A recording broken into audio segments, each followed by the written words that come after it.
Welcome back to my channel, guys.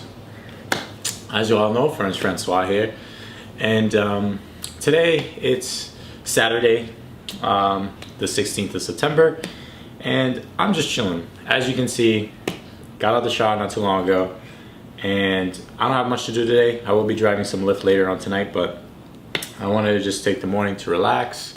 And today I have something for you guys. It's going to be a frequently asked questions. This is going to be about modeling, because those are generally the questions I get most of the time. Just, general curiosities that people have about modeling, particularly in the Boston industry. So without further ado, here we go. Number one I always get is how long I've been modeling. I honestly don't know the exact number, but it's somewhere around 7 to 8 years. I know that sounds like a lot, but most of that in the beginning was just like pick and pop, and then I took a couple years off in between. I really didn't start ramping things up until about 5 years ago. Second question I get a lot is, how did I get into modeling? I'm sure it's different for everyone. For me, I just had a friend that was going to a casting call, and they were like, "Ferns, you need to go, you need to go, you need to go." And I was like, no, I don't. Because I had always been told like, oh, you should model, but like I really wasn't that interested. But they convinced me. I went, I said, why not? It was in Boston, so we made a thing of it. So I was casted by this designer named Bless Missouri. I walked in the runway show. It was a fashion show. It wasn't paid or anything like that, but I was like, well, whatever. I hated the experience, not because of anything like, on the part of the designer or anything like that. It's just like my anxiety was just too much, getting up on stage and walking in front of people. I was like, this is not for me. So that was it. And that was my first long break. I took about 3 years off from there. And then it wasn't until Bless was having a show at a mall close to me, North Shore Mall to be exact. I saw it on Facebook. I was like, yo, I'm coming down, come and just check it out. Of course, he was like, one of my models bailed on me. I need you to come down here and model for me. I'll pay you $150. It would have been like a 2-hour thing. I was like, $150. Yeah, it might suck, but whatever. I go down, I have a blast. I don't know, I can't tell you what changed, but it was a really fun show. It was a different kind of atmosphere. And anyone who works with Bless will tell you working with him is like, it's fun. It's a fun atmosphere, and he put it together. So, it was dope. So I went and just started seeking out agencies right after that. Okay, so moving right along here, the next question usually is, do you have an agent? And yes, my agents are Maggie Inc., who's my mother agent, who basically, doesn't matter who I sign with after this. If I book anything in Boston, it's got to go through Maggie first. And that's fine with me because they've been incredible to me. Like, they've made my career, or helped make my career. I mean, their work ethic is just unbelievable, and their client list is amazing. I'll get a little bit more into that later. My second agent is SLU agency. It stands for Sports Lifestyles Unlimited. They're based out in Portland, Oregon, and LA.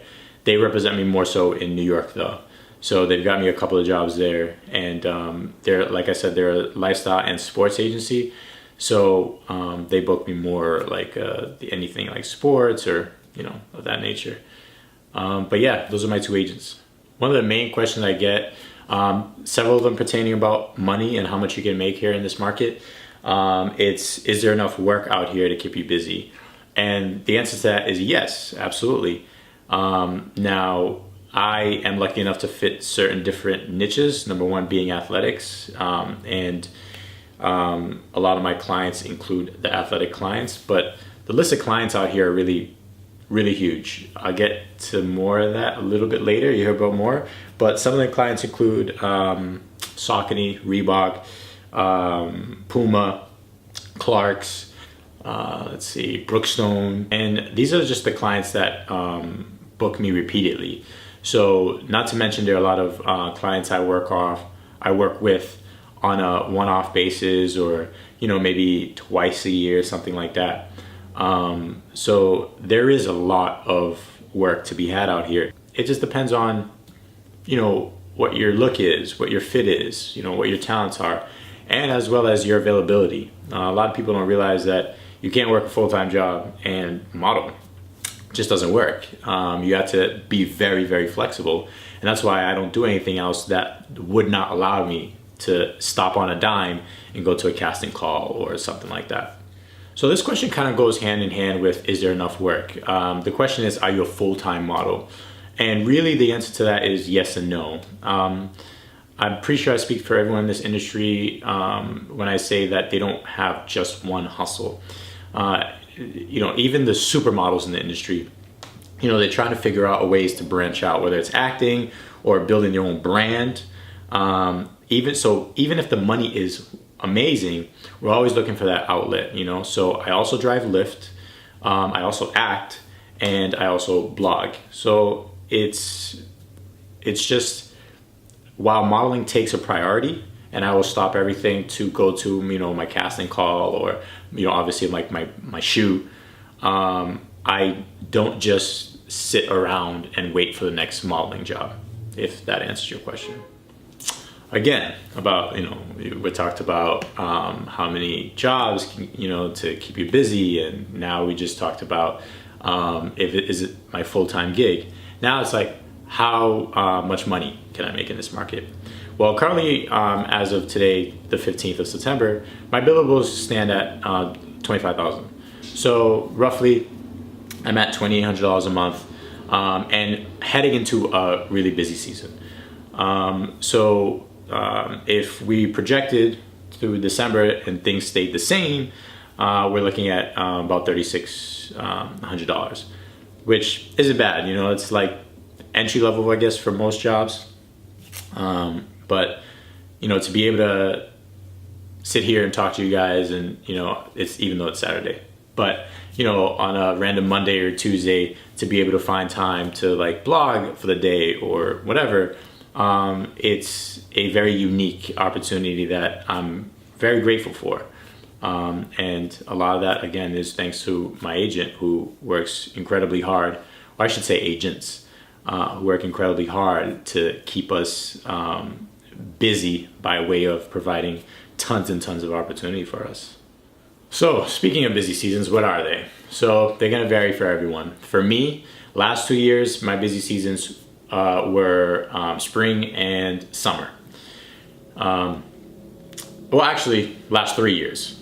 The years before that, it was summer and fall. So it changes. This year, my busiest season was spring. Last year, my busiest season was summer. So it just depends on the market. It has ebbs and flows, just like others. But yeah, the busy seasons, generally speaking, we have 3 of them. We have spring, summer, and fall. Winter, we don't mention, because winter is pretty much always a dead season. I've had some busy winters, but we don't count on them. We call those outliers. I believe last year I had a busy winter, and I wasn't the only one. My agent, when I was quoted telling somebody, there are people who have had career winters, and I like to think that was one of them. But yeah, so that's my input on the busy seasons. People usually want to know what it's like on set. And again, that varies because every set is different, every client is different. They all have different agendas, different goals, and different crews. I could be on set with Brookstone inside of the studio with a crew of 3 people. It'd be the photographer, a set manager, and then usually a wardrobe stylist, and probably someone from the client, dictating, oh, this is good, this is not good. And then, by contrast, I could be in the White Mountains, running all day, 8 to 10 hour day, with a crew of 24 people, which includes several photographers, several makeup artists, several hair artists, and 2 to 3 trailers. So, it just depends on, what they're after, but it really varies widely. And, not every set is going to be the same. Another one, of course, you get it all the time, and I had to include it. You can't model forever, right? You know what I mean? I'm not gonna look young forever or be young forever. While it's true that I'm not gonna be young forever, It's not true that you can't model at 40 or 50 or 60. What people don't realize is that marketing is not just for the young. It's not just targeted at the young. It's targeted at the 40s and 50s and 60s as well. It's just you're not very aware of it because you're not the target market for those. But if you look at brands such as like Macy's or Colgate or whatever, they're out there and they're hiring people who fit the demographic that they are wanting to tailor to. So yes, technically speaking, any model can model to any age. It just depends on outside factors about like how successful they are at it. Do they fit this niche? Do they have a relationship with that client? Are their agent prepared, or do they have enough clients in that market, in that demographic, to keep them busy? So naturally, the follow-up question to that, right? Do you plan to model for a very long time? Or do you plan to transition? I'd like to think that everyone in this industry has the same goal. Make as much money as possible and then get out, move on to the next big thing. For me, that next big thing is one of two things. Either affiliate marketing, and I'm traveling the world and making money through my blog. So I can just move about, write anywhere, promote products, and live a happy life wherever I want. Second option would transition into a career in acting. Ideally, I'd love to work on a television series that I would enjoy watching because I'd really be passionate about it. I'd really get into my character and whether I liked my character, disliked my character. I know a lot of people can't watch things that they do. I'm definitely one of them, but I'm hoping to get to a point where I'm really that good, that talented at acting, that it really won't matter and I'll be able to separate myself from the character that I'm playing or the role that I'm playing. So yeah, that's my plan for transitioning. Do I want to be modeling when I'm 40? No. If I'm able to, and that's like kind of like the only thing going on, will I be doing it? Yeah, absolutely. Usually at some point the questions do kind of shift a little bit from directly just about me to maybe about the person I'm speaking to. Maybe they want to get into modeling, maybe they have a friend who they think should model, or they have a sibling or child that they want to get into modeling. So the question is, how do I or how do my friend get into modeling?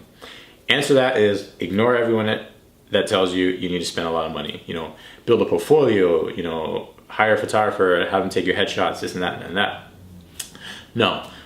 Take Polaroids, take a camera like a Canon camera or even a cell phone like an iPhone, and have your friend take photos of you, of your body, no makeup, and submit to any legit agency within a 200-mile radius. You might have to move, but that's fine. If you live next to a market like New York and you get signed by an agent, you're going to be going to castings every day. You know what I mean? So they want to see you. They don't want to see you try to pretend to be Gucci, try to pretend to be, Macy's. Stop trying to shoot catalogs, to submit to these agents. They already have people submitting catalogs to them. And you know what those are? Those are tear sheets because they're shooting with actual Macy's and actual Gucci. So unless it's a tear sheet, don't submit it. Don't submit it. Submit yourself, because that's who they're bringing on. So usually the ways to submit are you can find submission links or information on the agency's websites. Whether it's an email address that you submit photos to, or whether it's a form online that you fill out and you attach photos to. There's a bunch of different ways. Submit to all of them more than once. Don't just submit once and say, oh, I didn't hear back, and I guess that's it. They go through these things and different people go through these things all the time. One person may go through it today and say no. A week later, you may submit again, or 2 weeks later, someone different is going through and like, yes. So continue to submit. It's not like, oh, you applied for this job and you didn't hear back. Oh, well, modeling doesn't work that way. Keep applying, keep trying, keep trying. So to wrap it up, the last question is, which is the best agency in Boston? I love answering this question. Maggie Inc. My agency, yes. People are gonna be like, oh, you're biased. Well, there's a reason why I'm with them and not the other agency. I actually started out with another agency in Boston and left them to go to Maggie based upon several different factors. Number one, Maggie's reputation.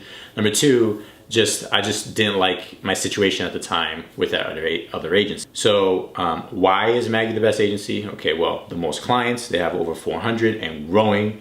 The best crop of talent, the most diverse crop of talent, and the best and most dedicated group of agents. Number one of those agents being the owner, Robert Casey, the most passionate about what he does in the city.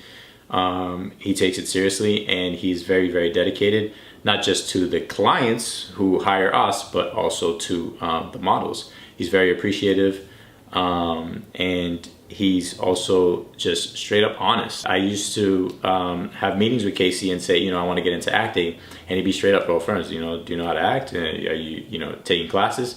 And the answer was no, and he'd give me that look like, "Well, what are you doing?" Still, even then, he had faith to just send me in the right direction. Send me to castings, send me to castings, send me to castings. And eventually I started booking stuff. So you want to be with an agent that hears you, that understands you, but also understands the market. It's not going to BS you and tell you, "Oh, I can get you this, or I can do this, or eventually we can do this." No, and I've heard a lot of that from other agents. And Casey will tell you, this isn't New York, this isn't Milan, it's never going to be. Can you end up in those locations starting here? Yes. Is it likely? No. But many people have. And you know what? Most of them have been with Maggie. So, take it for whatever it's worth. Yes, it's Ferns, he's with Maggie, whatever. He has to say these things. No, I don't. I don't have, just like I don't have to stay with Maggie, but I would be crazy to leave them. So that's about it. I don't have anything else at this time. If there are any questions that you guys have, feel free to hit me with them, and I'll update this in some form or fashion. But for now, I'm just gonna continue sitting in my robe, throw on some music, sipping my water. But seriously, thank you guys for tuning in.